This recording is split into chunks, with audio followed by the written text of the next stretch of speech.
comment ça va, Frédéric? Très bien, mais vous-même? Bah oui, trop d'infos dans la bouche tue l'info, il n'y a plus rien qui sort au bout d'un moment. C'est terrible les matins, vous ne pouvez pas savoir. Alors vous avez pris le temps de lire tous les magazines et vous en avez relevé quelques petites choses pour nous. D'abord une question, sommes-nous devenus stupides, en Oui. tout cas du point de vue des vêtements, du point de vue de la mode? Regardez le magazine Technicart qui nous apprend ce que le milieu de la mode appelle l'anti-marketing. Ce sont des marques de luxe, en tout cas des marques chères, qui font moche exprès et qui le disent. Pourquoi? Parce que ça marche. C'est pour ça que je me demandais si on était stupide. La mode a-t-elle craqué, demande le magazine. Les fashion victims sont-elles devenues complètement dingues? Apparemment, il est tendance de se trimballer exprès avec des trucs moches pour faire son intéressant. Je résume l'idée. Alors, la casquette que vous avez vue en sac plastique Ikea, elle n'existe pas. C'est juste pour l'article du journal. Mais que penser de ces vêtements avec le logo Vuitton de la tête aux pieds? Autrefois, c'était les contrefaçons qui faisaient ça. Mais là, c'est du vrai. Du vrai Vuitton. Gucci fait pareil. Il fabrique désormais des vrais Gucci, mais qui sont exprès moches et avec une faute d'orthographe, vous voyez, pour avoir l'air faux. Un des journalistes a fait le test. Il s'est habillé en contrefaçon chinoise pour quelques euros. Il est allé voir un défilé de mode de luxe. Ses voisins de fauteuil ont trouvé ça formidable. Selon l'industrie de la mode, ce serait pour rendre le luxe moins impressionnant que les marques font ça.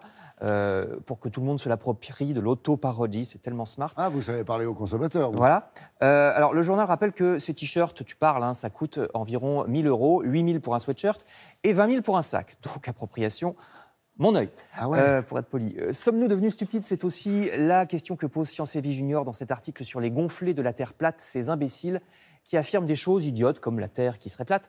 Alors, il y en a aux États-Unis. Malheureusement, un sondage récent nous a montré qu'il y en avait aussi chez nous, surtout chez les jeunes.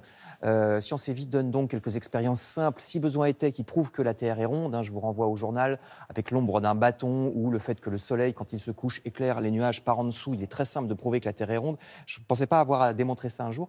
L'ennui, c'est que les imbéciles n'acceptent aucune preuve. Les imbéciles n'acceptent aucune preuve, c'est le propre des imbéciles. Pour eux, tout est un complot, bien évidemment, donc c'est plus facile comme ça. Quand vous dites n'importe quoi, vu que vous n'acceptez aucune preuve parce que tout est un complot, Science et Vie se moque donc des partisans de la Terre plate. Il y en a comme un rappeur américain dont je ne suis pas certain qu'il soit très compétent en astrophysique, mais qui fait le malin sur Internet. Vous le voyez ici à gauche avec son... Non, il est derrière moi. Oui, avec son diplôme. Ou bien ce monsieur à droite, autre américain, qui a fabriqué une fusée pour aller voir de ses yeux si la Terre était plate. Sauf que sa fusée ne marche pas. Un bon voyage. Le magazine Respire donne une explication. Pourquoi certains hurluberlus croient envers et contre tout un truc idiot?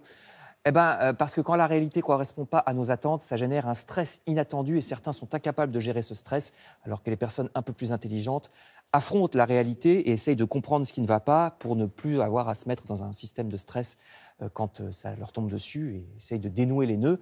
Mais quand on est trop bête, on ne dénoue pas les nœuds et on s'enferme dans des idioties. Vous verrez ça dans ce nouveau magazine qui s'appelle Respire. Merci Frédéric.